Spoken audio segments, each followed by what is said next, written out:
উত্তর পশ্চিম ভারতের পার্বত্য অঞ্চলের এক প্রান্তে বিটঙ্ক নামের এক ছোট রাজ্যের রাজধানী কপোতকুট। এক ভয়াবহ ঘটনা ঘটেছিল সেই বিটঙ্ক রাজ্যে।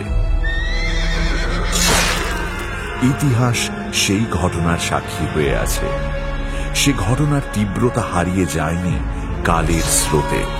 সেই ভয়ঙ্কর অতীত আবার উপস্থিত বর্তমান কালে।